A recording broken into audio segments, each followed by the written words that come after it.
هەفتەی پێشوو داوای شتی کۆنیان لێ کردین.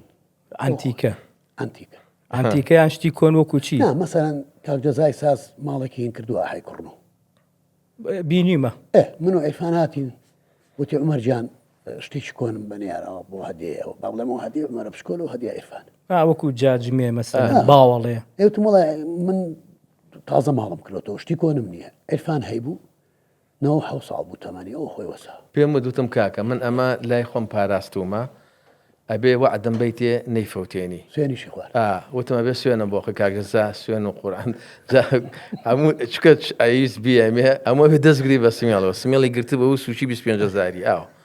گرتوی بەم سیمەڵانم نایفەوتێنم وەعد بێ هەموو کەلام شەرەف دەستی وە نابێتینە تۆڵا پورمە تەمەنی 9 ساڵ لە سوچات داینێ پورێکی 9 ساڵەتی ئالە کورسێکی بەدانێ دای